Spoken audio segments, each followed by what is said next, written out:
Good evening and welcome to NTD News. I'm Chenny Wu. Here are today's top stories. Daily COVID-19 cases in the U.S. hit a record high. Now the CDC is warning against cruise travel. They say fully vaccinated travelers are also at risk of getting and spreading the virus. President Biden spoke with Russian leader Vladimir Putin today. At Putin's own request, Biden again insisted that Putin move to de-escalate tensions around the Ukraine border in order for there to be real progress in their talks. CNN has confirmed that one of their producers has resigned. This comes following allegations of sex crimes involving minors. This is the second CNN producer to leave the network this month over allegations involving children. A developer of mRNA vaccine technology is suspended from Twitter. The company accuses Robert Malone of spreading COVID misinformation. The crystal ball dropping ceremony at Times Square will be open to the public this year. 15,000 people will be allowed into the viewing areas to ring in the new year. A miniature city in New Jersey is mimicking real life. That's to prepare people with autism for the real thing. We'll give you a walkthrough.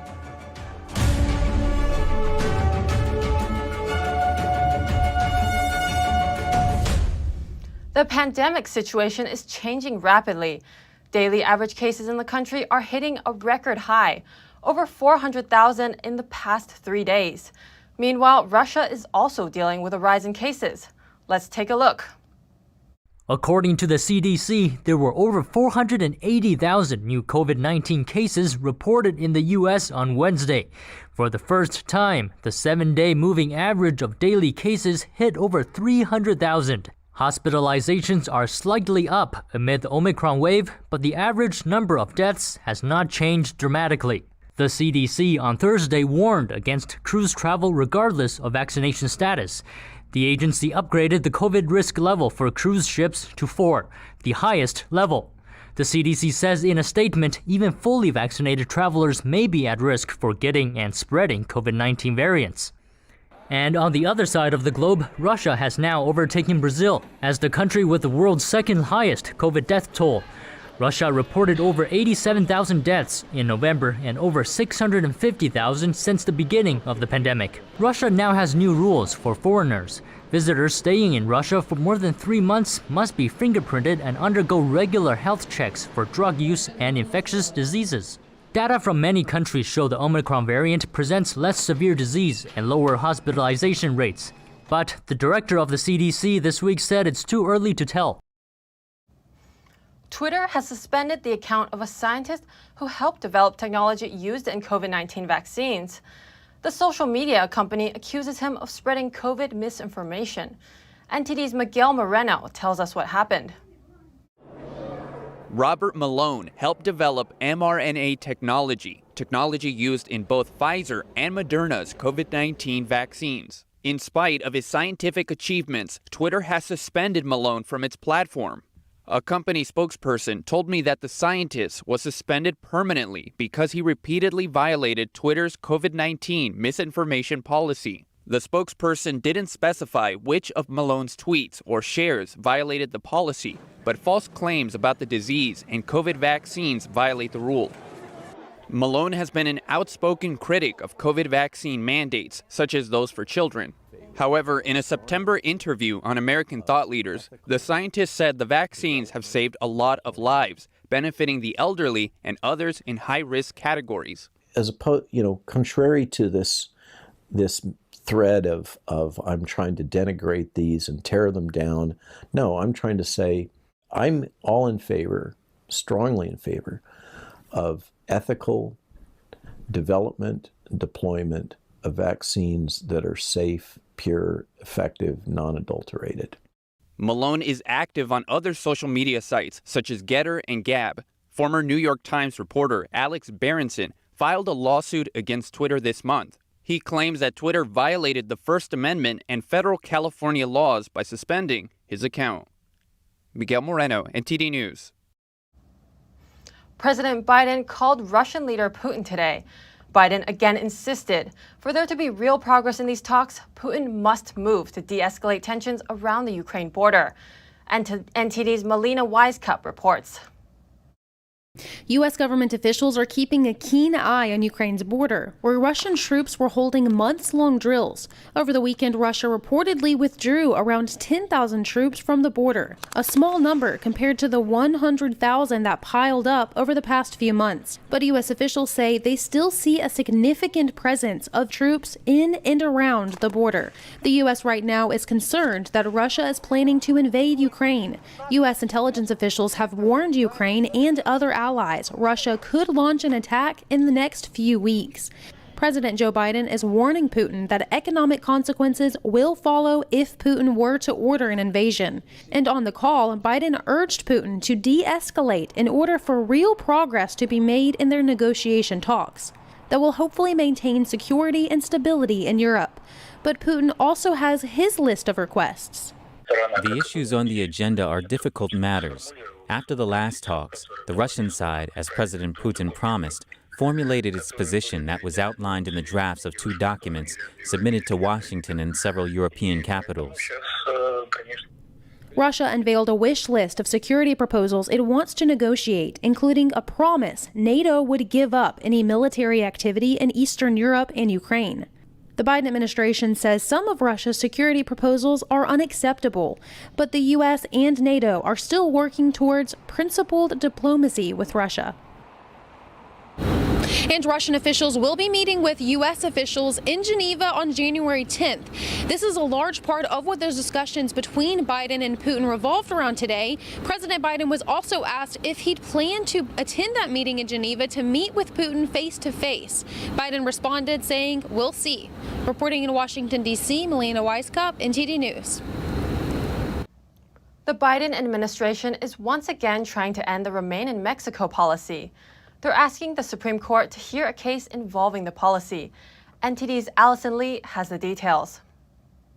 Former President Trump started the Remain in Mexico policy. It requires asylum seekers who want to enter the U.S. to wait in Mexico while their claims are heard. The Biden administration has tried twice to end the program but failed. A U.S. district judge in August ruled to reinstate the program, and the 5th U.S. Circuit Court of Appeals upheld the ruling earlier this month. Now the Justice Department is bringing the case to the Supreme Court. They asked the justices to hear arguments from both sides and rule on the matter. The Justice Department writes, "The Court of Appeals' decision has enormous legal and practical consequences, and there are compelling reasons for the court to review it promptly." The Biden administration also claims the lower courts interfered with the power of the executive branch. They write, "By requiring the executive to engage in ongoing negotiations with a foreign sovereign over the contours of a border-wide immigration program, the lower courts effected a major and unwarranted judicial interference in the conduct of foreign policy and executive prerogative." The U.S. and Mexico reached a compromise earlier this month to reboot the program. If the Supreme Court doesn't step in, the policy will stay in place. Allison Lee, NTD News. CNN has confirmed that one of their producers has resigned. This comes following allegations of sex crimes involving minors. Police have confirmed the producer is under criminal investigation. This is the second CNN producer to leave the network this month over allegations involving children. NTD's Grace Coulter has the details.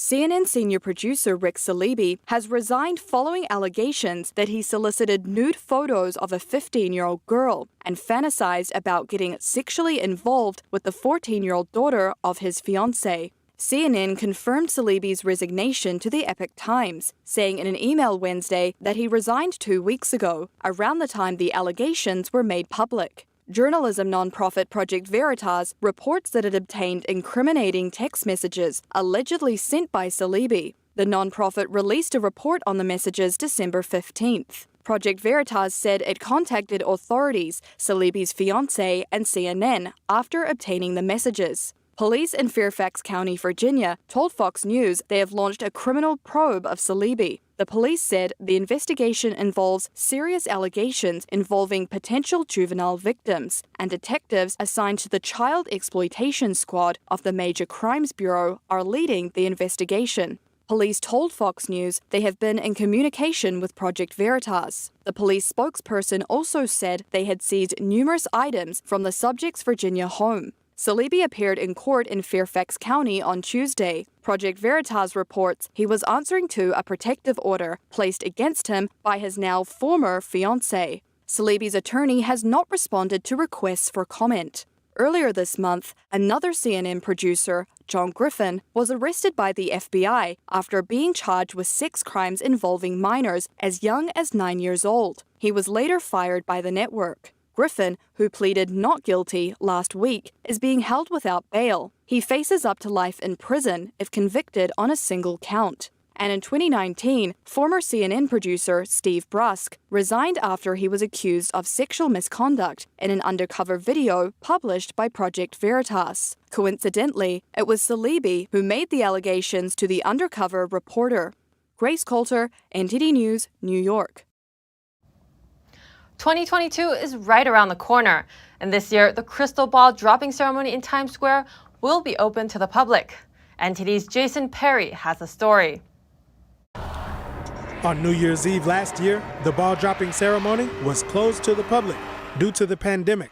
But this year, Times Square will be open to the public, but only 15,000 people will be allowed into the viewing areas to ensure enough space for social distancing. Normally, the New Year's Eve event would host about 60,000 people. NYPD leadership staff outlined their security plans for the New Year's Eve celebration. Normally at this we talk about safety, we talk about threats, and there are no independent threats, there's no credible threats, so that's right off the top. But this year is a little different. In addition to safety, we're going to talk about health. All attendees must show proof of vaccination to attend the event. That includes children as young as 5. And everyone will be required to wear a mask.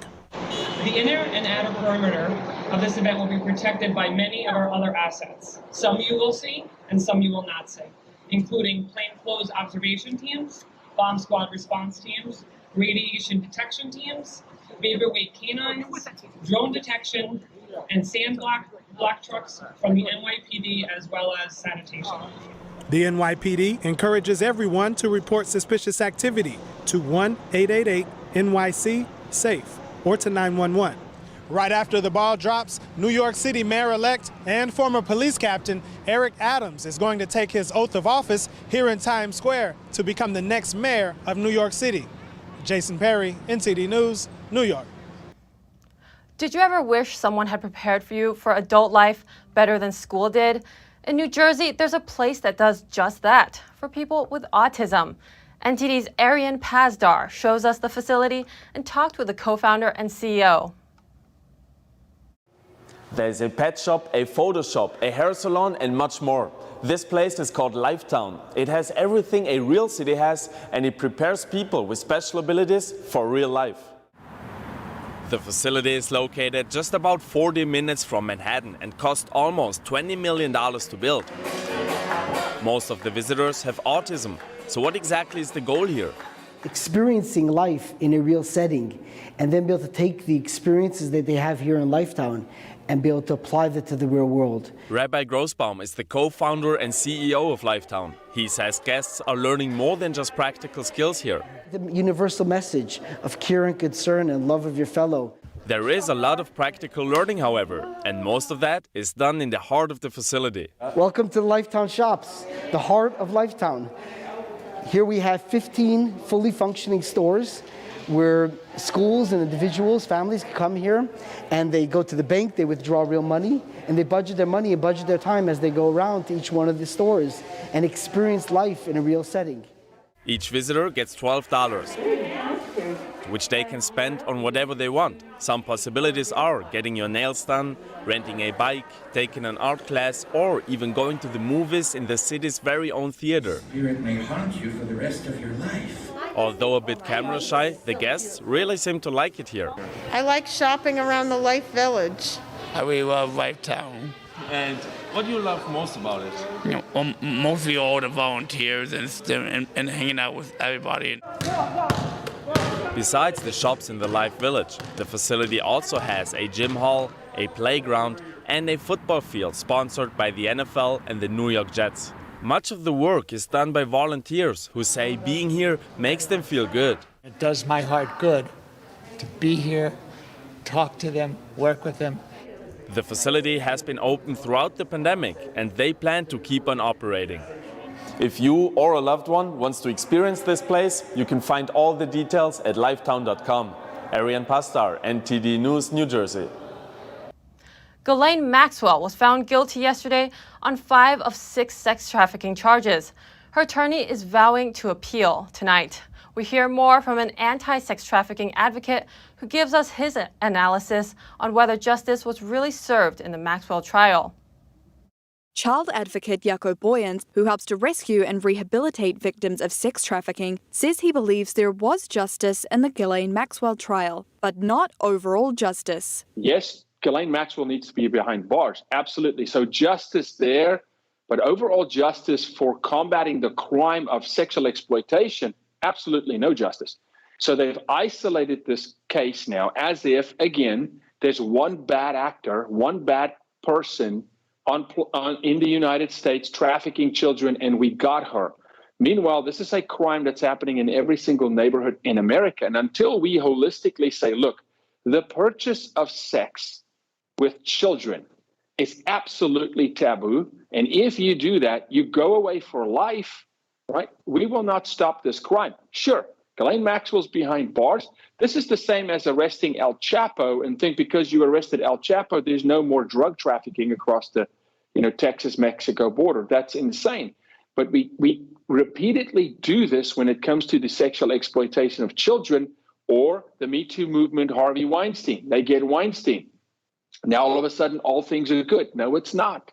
Boyens pointed to the evidence in Maxwell's case that remains sealed, such as Jeffrey Epstein's Little Black Book, filled with his contacts. Boyens believes that while rightfully found guilty, Ghislaine was a scapegoat for the elite who allegedly purchased and participated in sex with minors. But Boyens says, while others involved need to be brought to justice, the American people also need to look toward ending sex trafficking in their own communities. Because he says, while there's a lot of hype around the elites allegedly involved in sex trafficking, it's taking place in all levels of society. They've again slipped it by the American people to accurately shine a light on the true nature of the evil, that it's the general American person that's willing to purchase sex from teenagers. And so that has completely passed by the American public with this case. Absolutely. 100%. Because the light was not shone on it. People, if you look online, people go, good riddance. We found her. She's behind bars. And I go, it's in your school, in your neighborhood. Kids being trafficked in the Boy Scouts of America, for crying out loud. So from that perspective, yeah, it passed the Americans by, and it'll be out of sight, out of mind. And so it's actually a negative result from that perspective. Maxwell's lead defense attorney and family members vowed to appeal the 5 guilty verdicts on sex trafficking and conspiracy charges outside court Wednesday. Maxwell faces 65 years in prison. Grace Coulter, NTD News, New York. Coming up, a coalition of California groups is actively opposing the establishment of drug injection sites in the state. The coalition recently sent a letter to the White House asking for federal assistance. And California is seeing record levels of snowfall this December. But one expert warns that it's not enough to end the state's drought. That and more when we return on NTD News.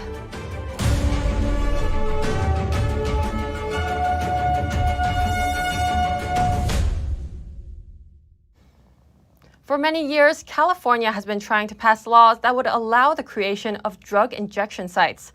A coalition of groups have actively opposed the idea. The coalition sent a letter to the White House asking for support. Here's NTD's Cynthia Kai with more. A coalition of 11 groups against drugs sent a letter to President Biden and U.S. Attorney General Merrick Garland last Wednesday, asking for their support in preventing drug consumption and injection sites. The coalition expressed concern about Senate Bill 57, which would allow sanctioned safe consumption sites in California, where people can inject illicit drugs under medical supervision. The letter urged the enforcement of federal drug laws, saying all levels of government are responsible for protecting people from drug abuse and overdose deaths. That safe consumption sites are a bad idea is that we don't need consumption sites. What we really, really need is more safe, sobering sites. Every day in the emergency department, I discharge patients who suffer from a substance use disorder. Members of the international community, whose areas have already established such injection sites, provided feedback on their effect. Drug consumption rooms is a whole other thing. I would say that it's not a solution, but it's more like an illusion of a solution. Canada also has drug injection sites. A speaker from Canada said the sites increased drug consumption.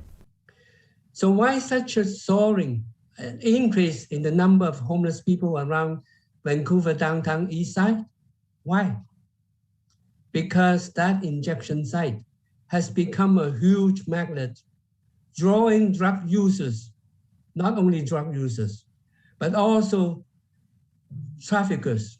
Proponents and authors of the bill say such sites can reduce drug overdoses and addiction. In the many years that these programs have been in existence around the world, 170 of them, there has never, not once, been a recorded overdose death in any of these facilities. Some speakers said a better alternative is treatment and rehabilitation programs to help addicts remove their addiction to drugs. There are at least 1,000 people in Canada doing honest, decent, wonderful recovery work, and they serve 10 to 20,000 addicts on any given day. And I would estimate that 25 to 50% of all the people who go into recovery actually find recovery. He says rehabilitation is not easy and relapses can occur, but in his experience, works. The coalition will now wait for the state assembly to hear SB 57 after the legislature reconvenes on January 3, 2022. Cynthia Kai, NTD News, California. On Wednesday, the federal government approved California's overhaul of the nation's largest insurance program for low-income and disabled residents. Officials say the decision will allow Medicaid money to be spent on housing-related services as California struggles with homelessness and a lack of affordable housing. In a statement, Governor Gavin Newsom said, "We're making Medi-Cal, which provides health care to 1/3 of all Californians, the most comprehensive, robust such program in the entire country." Starting New Year's, California will expand what had been a limited whole-person care pilot program to eligible Medi-Cal members statewide. According to officials, the goal of the new approach is to address underlying societal conditions, particularly in populations with fewer healthcare services. New services include treatment for substance abuse, expanded dental benefits, and restored coverage of chiropractic services for Indian Health Service and tribal facilities that were eliminated in 2009. The state also expects approval from the Centers for Medicare and Medicaid Services early next year to expand services for those involved in the criminal justice system before they are released from incarceration, so they continue receiving those services in the community. California's Medicaid program offers government-funded insurance to people 50 and over and 25 and younger, regardless of their immigration status. California has the nation's largest Medicaid program. Much of California's water supply depends on the snowpack in the Sierra Mountains. With record-breaking snowfall, the California Department of Water Resources gave an update on the coverage.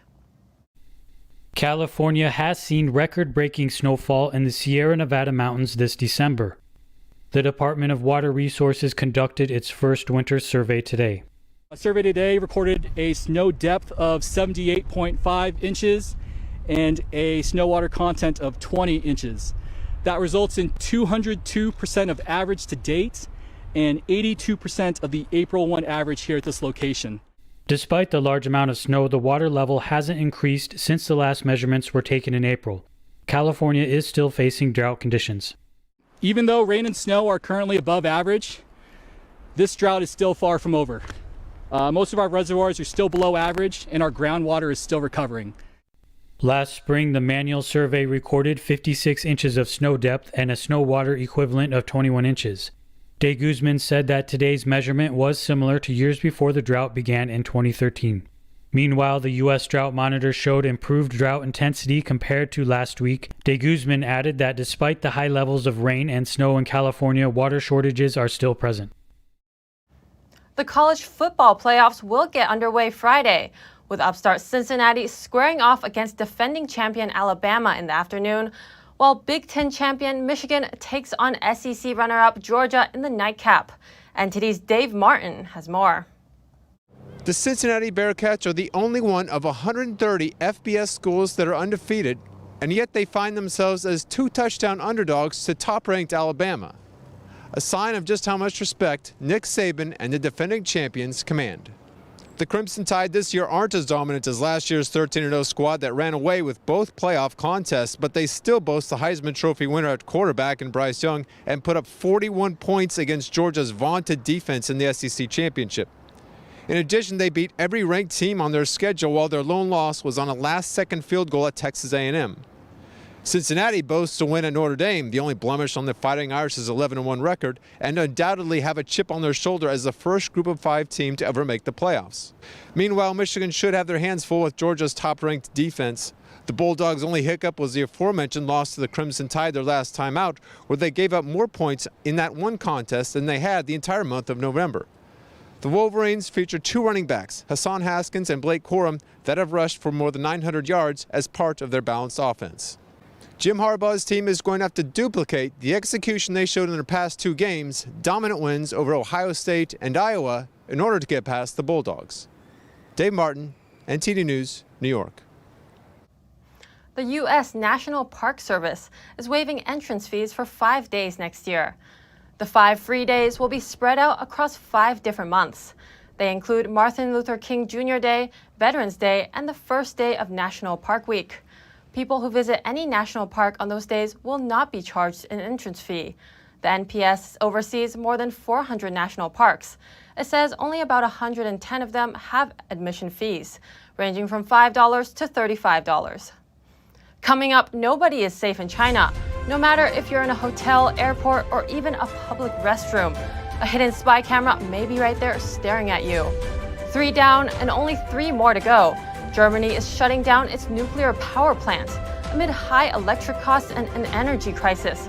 Why? Find out more after the break.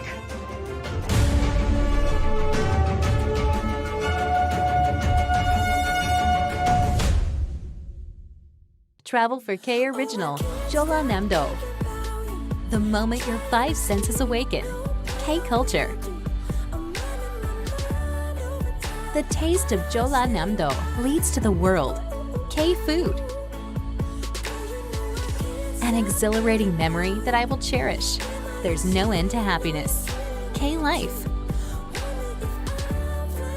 A great place to truly enjoy traveling, K Travel, Jola Namdo.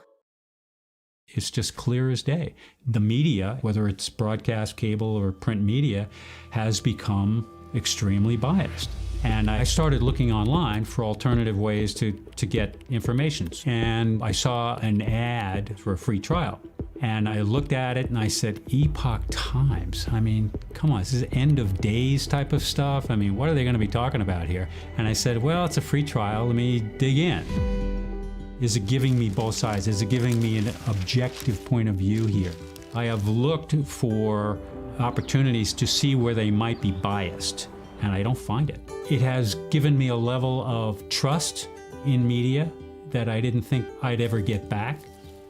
I love the Epoch Times because it has renewed my faith in the idea that a reliable, responsible, non-biased source of information is available. And I can say that I love it because of that. See China before communism. Behold a splendid culture reborn, filled with beauty, majesty, and a powerful message of hope. Come see the performance that has touched the hearts of millions. Live on stage. Get tickets now at shenyun.com.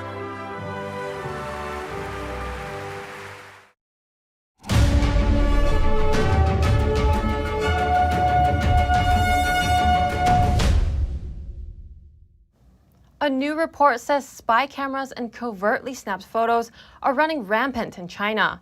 And it's not limited to public spaces. The private surveillance now reportedly extends to the hacking of domestic security cameras and smartphones. NTD's Evelyn Lee has a story. It's the focus of many people's worst nightmares, hidden spy cameras peering at unsuspecting, unknowing participants and secretly recording them. According to an investigative report by Chinese media Legal Daily, That's exactly what's happening inside China. It says hidden cameras are prevalent throughout the country and that people's private information is being collected and sold at low cost. Spy camera use has reportedly become more sophisticated owing to a long history as an underground industry inside the country. Video and images are covertly captured in places like public restrooms, hotels, and airplanes. Some also target specific groups like students, influencers, and those who live stream content online. The report alleges that some of these secretly taken images even specially zoom in on a subject's private area. The tools needed for this kind of surveillance are unnervingly easy and cheap to obtain. Many spy cameras of all different kinds are sold through online platforms. Those sellers will often disguise cameras as something else, making them appear as electronic keys, lighters, eyeglasses, power banks, razors, clocks, or calendars. And those are just a few examples. Some of the cameras also boast long standby times, meaning they can be placed in advance and actively wait for a target to appear in frame. Others can be used to view live footage remotely. These with advanced functions are reportedly sold for around $300. Cell phones can also be modified into a spy camera, with a price tag for that transformation sitting just around $20. Some phone apps have also been found to capture pictures and videos silently in the back end, even when the device is locked. That's not all. The report also highlights how some home security cameras may not be so secure anymore. Hackers can now hack into these cameras and use them for their own monitoring purposes. The report blames these crimes on the temptation of easy profit, coupled with weak regulation. Reporters found that in group chats related to these underground activities, these pictures and videos are often labeled with price tags. They're usually cheap, but can be sold again and again for more profit. In one case from the Strewn, it was revealed that a single spy camera can generate 100 remote viewer invitations, meaning the seller can collect payment from 100 people simultaneously. But even that isn't enough for some of these criminal photographers. Some take still another shortcut to boost profit. According to Chinese media analysis, around 30% of those capturing their surveillance data choose to blackmail their victims using the collected images. Secretly capturing images of an unsuspecting person, including with the use of spy cameras, is illegal under Communist Chinese law. But the punishment doesn't back much of a punch. The law says the offense carries a maximum fine of less than $80 plus a 10-day detention period. A related case from this March made headlines in southeastern China. In the city of Xiamen, a man was found to have hacked into over 40 devices that linked to over 230 cameras. Taking control of the cameras, he used them to spy on victims' private activity. Once he was confirmed guilty, he received a 6-month prison sentence and a $470 fine. Speaking to the Epoch Times, a Japan-based media expert sheds light on the situation, explaining that the widespread surveillance conducted by the Chinese Communist regime monitors the public in the name of maintaining social stability. But when it comes to private spy camera use, little is done to crack down on these violations. The Tokyo Metropolitan Police Department is trying to arrest a Chinese national. On Tuesday, the department obtained an arrest warrant for Wang Jianbing on suspicion of attempted fraud in connection with cyber attacks on Japan's Aerospace Exploration Agency. According to Japanese media, Wang has already returned to China, but the Metropolitan Police Department intends to put Wang on Interpol's wanted list. Investigators say Wang is believed to have posed as an employee of a fake Japanese company. That's in order to attempt to buy Japanese security software. During voluntary questioning, Wang told authorities that his wife instructed him to contribute to his country by purchasing the software. She's known to be a member of the Chinese military. Authorities said Wang sought to buy the security software in order to probe it for vulnerabilities. Those weak points could then help China's military launch cyber attacks against Japanese companies, including Japan's Aerospace Exploration Agency. Between 2016 and 2017, officials reported that about 200 Japanese companies and institutions were hit by cyber attacks, suspected to have been launched under the direction of the Chinese military. 2021 wiped away almost a quarter of China's tech wealth. The moguls in the industry lost a sum of money that's as high as the GDP of Frankfurt, one of Germany's richest cities. NTD's Evelyn Lee reports. It's a record year for China's tech tycoons, according to Bloomberg. But that's bad news for the tycoons. China's clampdown this year left its mark. The country's 10 richest in the tech industry alone lost $80 billion. That's almost a quarter of their combined wealth. Topping the list is Colin Huang, founder of e-commerce site Pinduoduo. 2/3 of his fortune evaporated when the shares of his business plunged almost 70%. Alibaba is also high on the list after the regime clamped down on its business earlier this year. Its CEO had criticized the Chinese regime publicly shortly before. In the US, on the other hand, tech stocks had a big year. Google's Alphabet wrapped up its best year since 2009. Its stock rallied almost 70%. Microsoft followed closely, up 50%, and Apple 30%. During the pandemic, consumers flocked to the web while stuck at home and working from home. Chen Zhiwu, the director of Asia Global Institute, says that for China, the best days of its tech sector are over. After the clampdown, China's tech giants reportedly had to fall in line with national priorities. And in the wake of Xi Jinping's so-called common prosperity plans for China, some of those CEOs donated billions to the effort. Evelyn Lee, NTD News. Germany is pulling the plug on 3 of its remaining 6 nuclear power plants, with plans to end the rest in 2022. What's behind its decision to end nuclear, which experts say is relatively safe and clean, especially amid the energy crisis? NTD's Colin Fredrickson takes a look. Germany is shutting down 3 of its 6 remaining nuclear plants Friday, with plans to close the remaining 3 in 2022. The country wants to end all of its atomic power. Germany had one of the most effective modern nuclear power systems for many years. And then Fukushima came along, and after that, the Green Party, which had long been opposed to nuclear power, gained some seats. Sterling Burnett is a senior fellow at the Heartland Institute. Burnett says Germany's nuclear power is relatively safe. They've had no problems, but they're still concerned about potential accidents. Their energy prices, already the highest in Europe, will continue to rise farther and faster than they did before because they're taking reliable baseload power offline and going to try and replace it with unreliable wind and solar.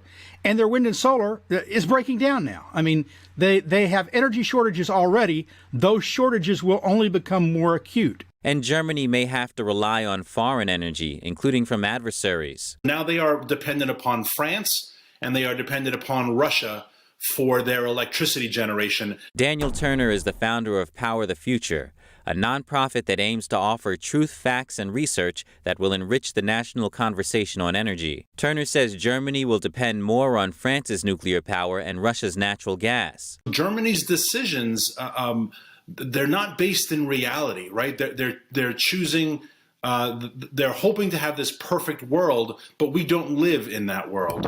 About 10% of Germany's electricity comes from nuclear. Now that it's being shut down, they not only have to depend more on foreign sources, but will have to ramp up coal. Colin Fredrickson, NTD News.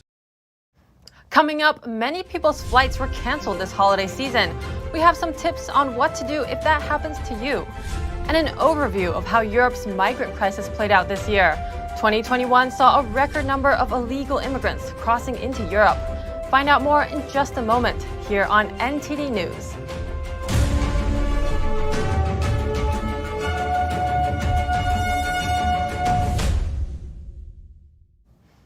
Many airlines have been canceling flights over the holiday season. Chances are some of you were affected as well. So what are your options? NTD's Evelyn Lee has some tips. Thousands of flights have been canceled globally this week. What about yours? Here's what you can do if your travel plans are abruptly canceled as well.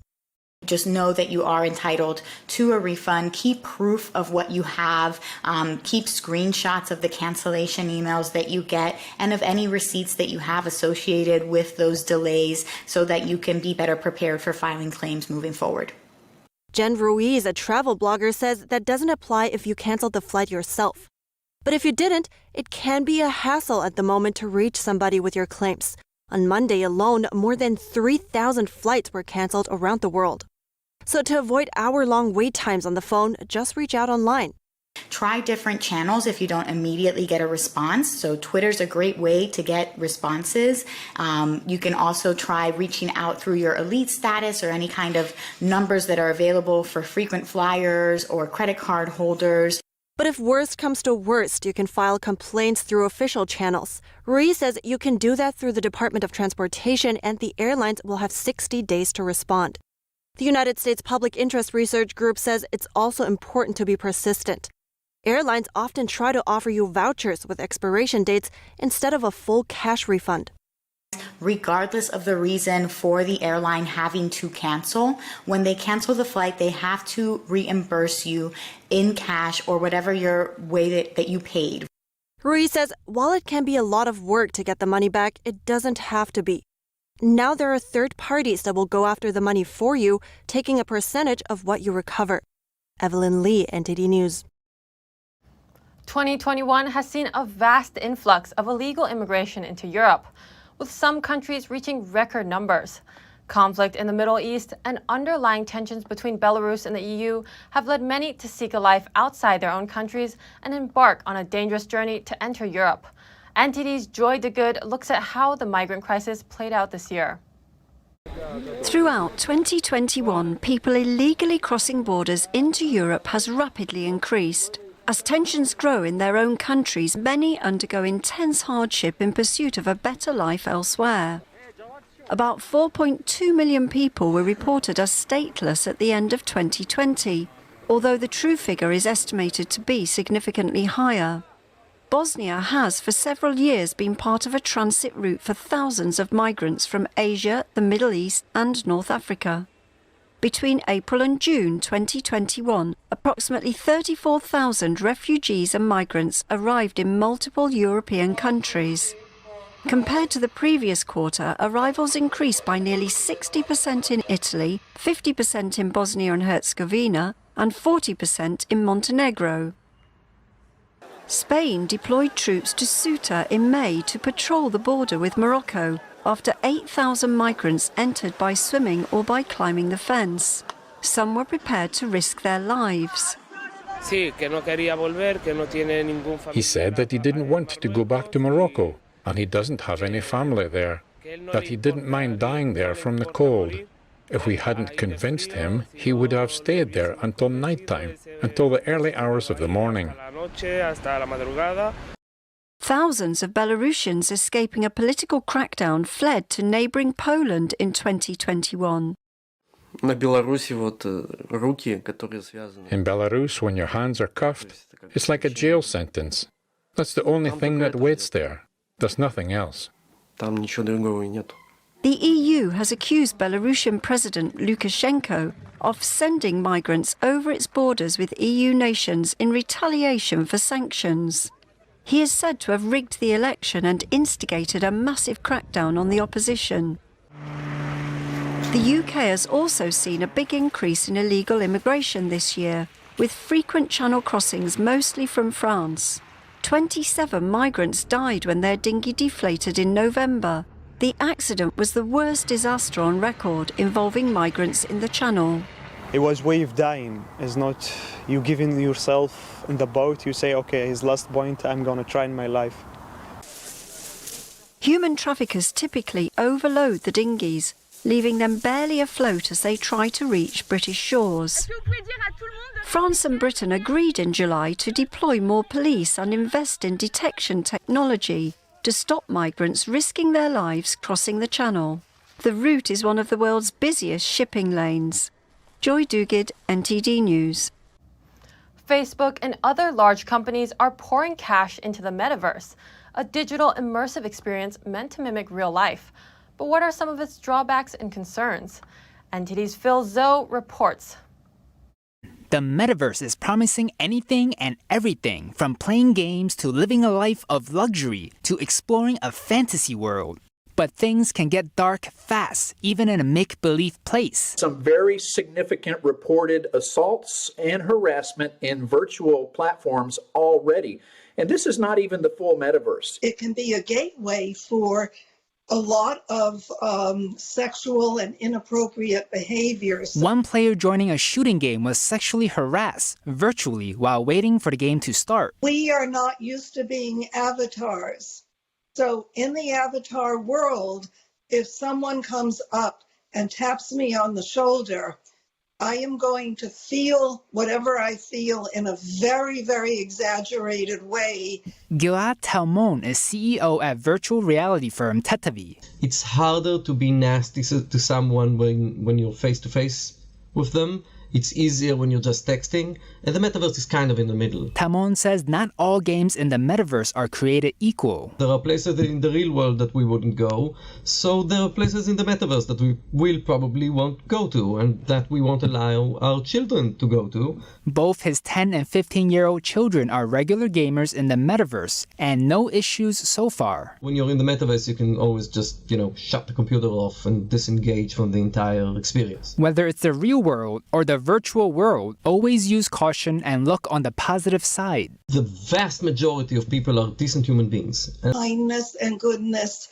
and taking our time with important things, and not just being out for money, living a life of meaning and kindness.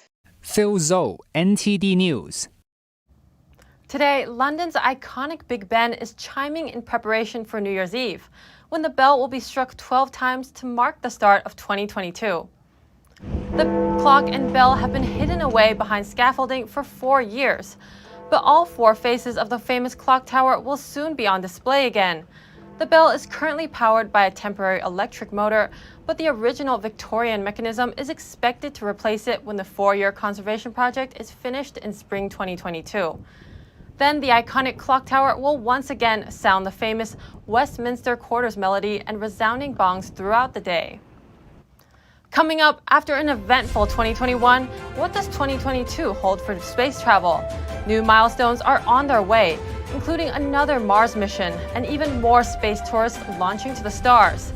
And a baby manatee took its first swim at a Dutch zoo today. We'll take a look at the adorable footage when we return.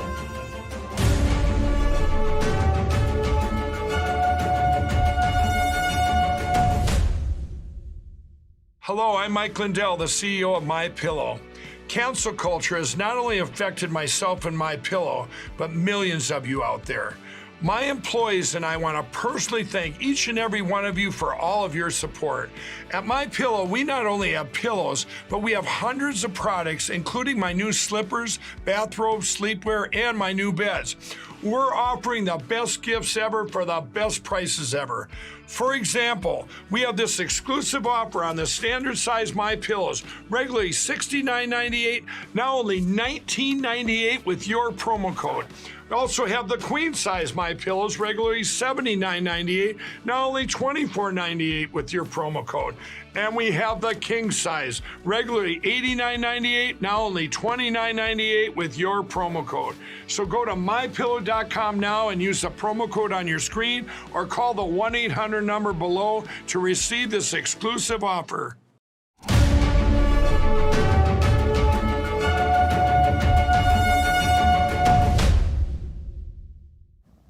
This year, we saw billionaires blast off into space and rovers land on our dusty red neighbor. But what's coming in 2022?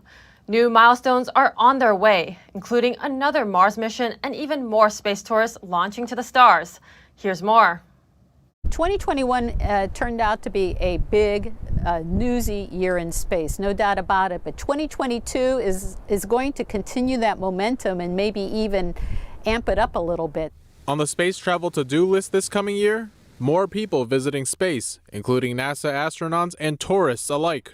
That's on top of a host of new missions to asteroids, Mars, and even Jupiter. First on the docket, the moon. Last month, NASA delayed putting astronauts back on the moon until 2025 at the earliest. But the space agency is still planning the first test flight of its moon rocket, the Space Launch System, or SLS, with an Orion capsule. Launch is planned for the first half of 2022, though no one will be on board. Several countries are also looking to send up lunar-bound rovers and landers, including Japan and the UAE. But more journeys to farther locations are also up and coming. 2021 saw 2 rovers land on Mars, NASA's car-sized Perseverance and China's Zhurong. But there was meant to be a third. In March 2020, the European Space Agency and Russia's Roscosmos postponed a joint mission to Mars, putting it off until 2022. The mission's goal is to put a rover on the Red Planet to dig beneath the surface and determine whether there has ever been life there. It's set to launch in September 2022. As for space tourism, many are asking whether billionaire Elon Musk is next in line to blast off after Jeff Bezos and Richard Branson in 2021. Well, Musk has said recently that it's not about him. He doesn't plan to launch anytime soon on his SpaceX rockets. He's more concerned about making sure that humans become multiplanetary. Musk is reportedly concentrating on his SpaceX company's futuristic bullet-shaped Starship. A test flight is planned for early 2022. But besides billionaires, 2022 may see more regular people versus highly trained astronauts fly to new heights. That's as space companies gear up to expand their reach. Global supply chain issues help lead to inflation not seen in decades, with prices skyrocketing for much of what we need this year. And economic experts say that with high pent-up demand, many of those costs will likely stick around in 2022. Let's have a closer look at the items that may cost more next year. From the supermarket to the gas pump, ongoing supply chain problems and surging post-COVID demand are driving up prices in 2022. We're seeing the highest inflation that we've seen in almost 40 years. The latest food price index from the United Nations found global food prices are at the highest level in a decade. And experts worry continued disruptions from the pandemic, like labor shortages, high costs for shipping, and fertilizer could make things worse. Those prices have gone up quite a bit, doubled, tripled some of those fertilizer prices. Farmers face a lot of difficulties getting the things that they need to produce. Also likely returning next year, more pain at the pump. While prices have fallen recently, a new Gas Buddy forecast predicts prices may climb to almost $4 a gallon by Memorial Day. The economy is very strong and gasoline demand is going to be strong along with it. And that's likely behind the push, the increase in gas prices that we're anticipating for the year ahead. Meanwhile, prices for electronics, clothes, and furniture could also jump next year. That's according to a UN report that found prices for those products could rise by more than 10% globally due to high shipping costs. Economists warn COVID-related production shutdowns could scramble supply chains even further. We're not going to shut down here, but China, they'll shut down. And if China shuts down, that has impacts on all those supply chains that originate in Asia. You've probably seen a lot of cows, but maybe not a lot of sea cows or manatees. A zoo in the Netherlands just got their newest addition today, a baby manatee. Let's take a look. Staff at the Royal Burger Zoo in the Dutch city of Arnhem welcomed a newborn manatee, a marine animal native to the Caribbean. The birth went very smoothly this morning. The mother is experienced. She has already had another calf. It seems like they're bonding very well. So zoo staff haven't examined the baby manatee yet. We'd like to leave mother and calf alone, but it appears to be a male. But what about a name? It's too early to have a name already. We will think about it the coming days, of course. Manatees are considered a vulnerable species, according to the IUCN Red List of Threatened Species. Some stunning scenes of Mother Nature's power. Cars transported on a cargo ship were encased in ice when arriving in Russia's Far East city. The vessel is ironically named Sun Rio.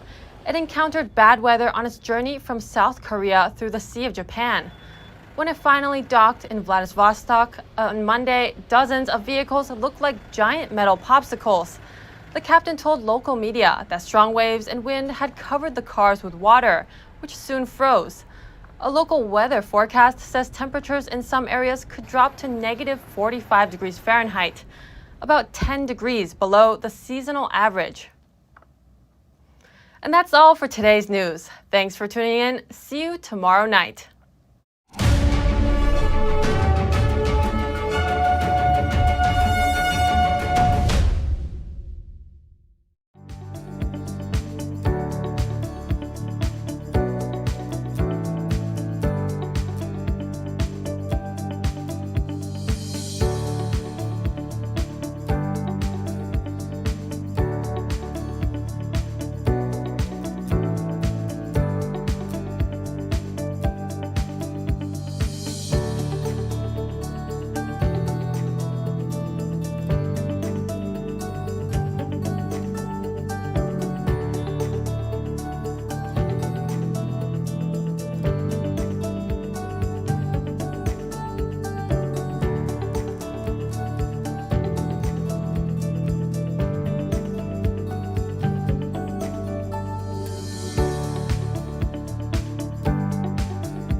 Thanks for watching us on YouTube. Did you know YouTube only keeps selective videos on its platform? So if you want to make sure you get the full picture, just subscribe to our newsletter. Go to newsletter.ntd.com and sign up. It's free. Thanks for watching us on YouTube. Did you know YouTube only keeps selective videos on its platform? So if you want to make sure you get the full picture, just subscribe to our newsletter. Go to newsletter.ntd.com.